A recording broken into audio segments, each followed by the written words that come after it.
आज के इस कार्यक्रम के प्रेरणा स्रोत उत्तर प्रदेश के माननीय राज्यपाल और हम सब के अभिभावक आदरणीय श्री राम नाईक जी,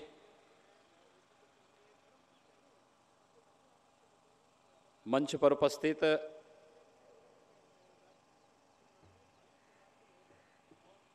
योग गुरु आदरणीय बाबा रामदेव जी महाराज, योग गुरु स्वामी भारत भूषण जी, उत्तर प्रदेश के उप मुख्यमंत्री द्वय श्री केशव प्रसाद मौर्य जी, डॉक्टर दिनेश शर्मा जी, उत्तर प्रदेश के आयुष मंत्री डॉक्टर धर्म सिंह सैनी जी, मंत्रिमंडल के मेरे सहयोगीगण, उत्तर प्रदेश शासन के सभी अधिकारीगण और यहाँ पर उपस्थित योग साधकगण और उपस्थित पत्रकार मित्रों,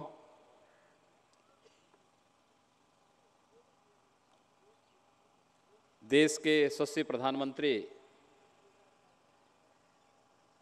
आदरणीय श्री नरेंद्र मोदी जी की प्रेरणा से और उनके प्रयास से भारत की इस प्राचीन विधा योग को अंतर्राष्ट्रीय मान्यता मिली और इस क्रम में ये तृतीय अंतर्राष्ट्रीय योग दिवस में आदरणीय प्रधानमंत्री जी का सानिध्य उत्तर प्रदेश की 22 करोड़ जनता को प्राप्त होगा।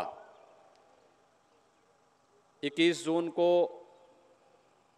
आदरणीय प्रधानमंत्री जी के सानिध्य में आयोजित अंतर्राष्ट्रीय योग दिवस की पूर्व तैयारी के लिए इस प्रदेश के अभिभावक के रूप में हमारे आदरणीय राज्यपाल महोदय ने इस विशेष योग प्रशिक्षण शिविर का यह आयोजन आज यहाँ पर राजभवन में किया है। यह योग शिविर अपने आप में ऐतिहासिक क्षण है। उत्तर प्रदेश राजभवन के इतिहास में पहला यह अवसर हो रहा है जब भारत की ऋषि परंपरा के इस प्रसाद, भारत की इस प्राचीन योग की विधा को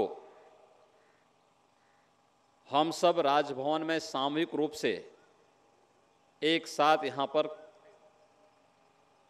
उसका प्रशिक्षण ले रहे हैं, उसका अभ्यास कर रहे हैं।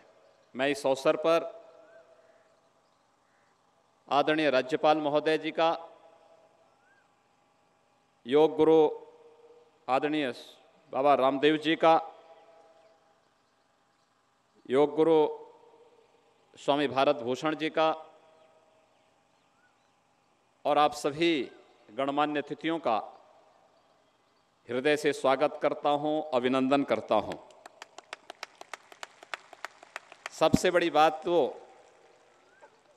अब तक मीडिया हम लोगों को नचाती थी, आज हम लोगों ने मीडिया को यहाँ पर इतनी सुबह बुला करके उनको नचाने का काम किया है।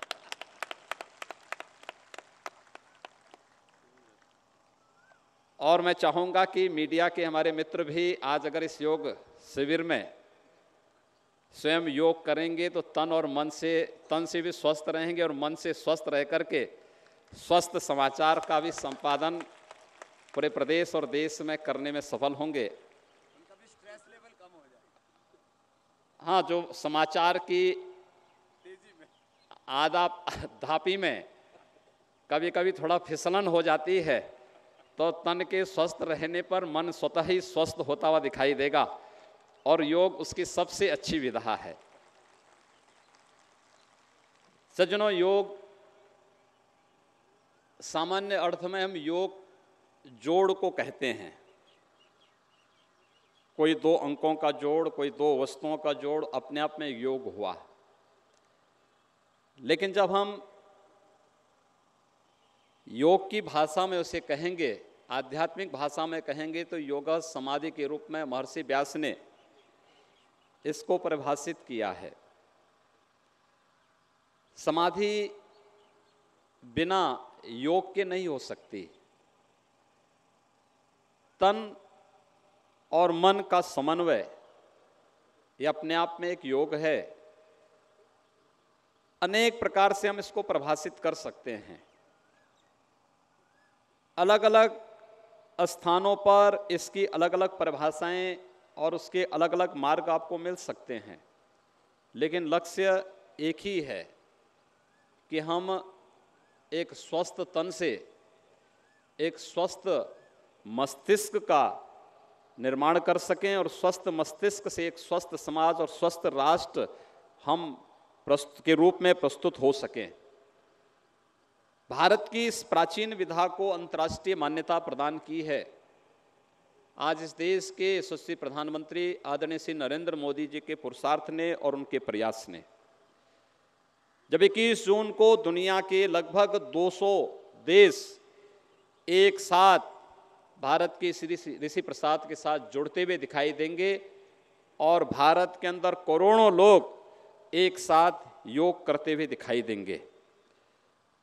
अपनी परंपरा के प्रति, अपने पूर्वजों के प्रति इससे बड़ी कृतज्ञता दूसरी नहीं ज्ञापित की जा सकती। ये कृतज्ञता ज्ञापित करने का एक सबसे अच्छा माध्यम है कि अपने अपने ऋषि प्रसाद के प्रति उनकी परंपरा को आत्मसात करते हुए इस परंपरा को आगे बढ़ा रहे हैं और उस कार्य को उत्तर प्रदेश यानी देश का जो सबसे बड़ा राज्य है, उस राज्य में इस प्रकार का कार्यक्रम हो, यह प्रेरणा हम सबको प्रदान की है हमारे आदरणीय राज्यपाल महोदय ने। उत्तर प्रदेश राजभवन के इतिहास में पिछले 3 वर्ष का कार्यकाल हर घटना को एक ऐतिहासिक मोड़ दे देता है और उस ऐतिहासिक मोड़ को देने के लिए सबसे अच्छा जो हमारे राज्यपाल महोदय का व्यवहारिक जीवन दर्शन है। केवल सिद्धांतों पर नहीं, व्यवहारिक धरातल पर हमारी बात कितनी फिट बैठती है।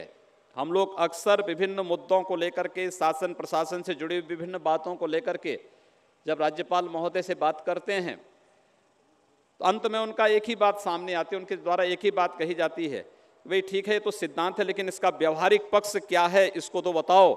और मुझे लगता है कि जीवन का व्यवहारिक पक्ष क्या होना चाहिए, यह व्यवहारिक पक्ष यही है जो आज राज्यपाल महोदय के द्वारा यहाँ पर एक साथ लखनऊ वासियों को योग दिवस की पूर्व या पूर्वाभ्यास योग के बारे में यहाँ पर कराया जा रहा है।